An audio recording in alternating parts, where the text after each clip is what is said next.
I went into teaching because I wanted to be a student for the rest of my life. At Georgetown, that's where I fell in love with teaching.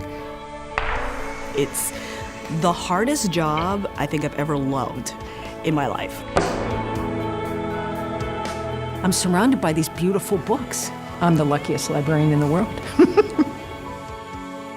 My biggest goal was to be the best teacher in the history of Georgetown University. I every day strive to do that.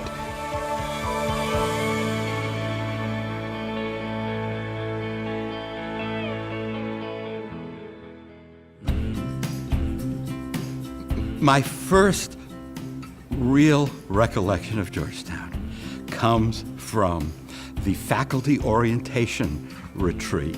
The president of Georgetown, Father Leo O'Donovan, came to meet us all. I had just gotten a wonderful styrofoam cup full of not-so-wonderful coffee. I demonstrated my combination of nervousness and Italian heritage and gestured with my cup of coffee and threw it right down the front of Leo O'Donovan. And I go to myself in my mind, wow, this is how to start a career at a new university. I was working at the Folger Shakespeare Library, and one day I came to the library and I found that a book I was working on was missing from my shelf. And I thought, why would somebody else be interested in this book? It's an obscure 17th century book on Jewish law, and I found out that it had been taken by a Georgetown professor. And at the time I had applied for a job at Georgetown, and I was thrilled to learn that there was already a professor at Georgetown who was interested in the same kind of material that I was also researching. I actually came as a student. I just enjoyed being at Georgetown so much that I just never left. I remember one of the best students I had in that first class, and he just offered the idea that something makes me think you'll be here a long time. And I remember looking at him thinking to myself, well, I'm not sure what that is, but maybe that's a good sign.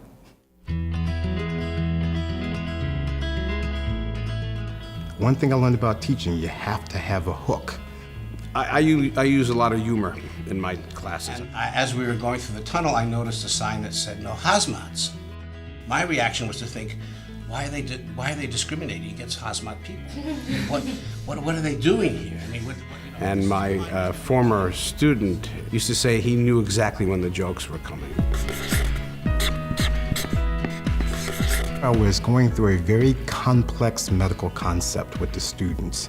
And then the student who had been struggling the most hit the highest level of thinking. And when they got it, I threw the papers up in the air, they went everywhere, and I yelled, "That's it! That's it!" And that student was just beaming. I tell students the quickest way to an A in my course is to teach me something I'd never thought of before. And it happens more often than you would think. Shela, shela, sa. Students really are a part of my research because they bring the data, they bring the language, they bring the background. I have an ongoing collaboration with a student of mine from Botswana, former student now colleague really. The language they speak there is Setswana. Yeah, you can really hear the difference, can't you? She eventually wrote her dissertation on Setswana, brought back some great data, and we're still working through the data that we have. See if we have some statistical validity on those patterns. And Georgetown's really allowed me to continue to learn from my students, really every week. The Georgetown classroom is a small part of my overall classroom. I've taken hundreds of students abroad to do research with me and to teach them around the world. Some places were very local. The largest areas are those areas through the Great Plains. We sit next to one of the most interesting geological transitions right here on the hilltop. Does everybody see that? Been able to take people to Central America, to the tropics, and to study wetlands and environmental change over long periods of time. When I first started to be a librarian, that was the late 80s, I went to a symposium at the Library of Congress about the internet and the future of libraries. And they said, well, there will be no more reference librarians after the year 2000. And I was, of course, very sad because I loved being a reference librarian. And I thought, well, I'll just enjoy it while it lasts, you know. But here at the Bioethics Library, it's reference squared. It has brain mapping. Brain mapping, yeah. Right, as in. But then it also has morals in it. The Georgetown students, sometimes they're overwhelmed with how much is out there. And so they come to me so that I can help them limit it, so I can help them filter it. It's always so much fun to work with them. So how difficult was it? All of the registrars, we laugh about the fact that the thing that you never think about, it's like, oh, well, when I grow up, I want to be a registrar. And obviously I'll be doing proofs with you and so forth, But there's never a dull moment. There's always a question that comes up that we've never heard before. I just wanted to survive, not get kicked out after 5 or 6 years. So I was successful in not getting kicked out, and then over time I came to see, as the university changed, I came to care more about how it would sort of grow. While I've been here, the history department broadened from Europe to the world. And I'd like to think that my role as numerous program directors and then as chair gave me a creative role in helping to do that. We just have the one Pizzani speaker.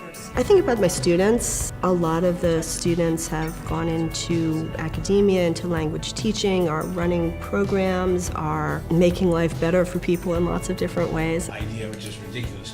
This is a lasting legacy. You're responsible in some sense for shaping the career of your students, and then your students become your colleagues. And so it's a lifelong process. Okay? So, but what are some of the potential concerns that we have to monitor for with that exogenous estrogen being given?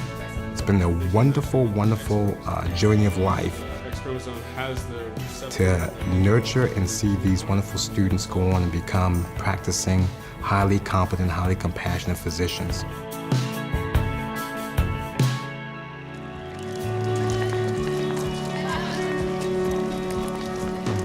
It seems just like yesterday that I arrived here at Georgetown. I have no idea where 20 years has actually gone. I blinked and it seems like it was just yesterday. Having been here 20 years, I can remember every student I taught. I can remember every class I taught.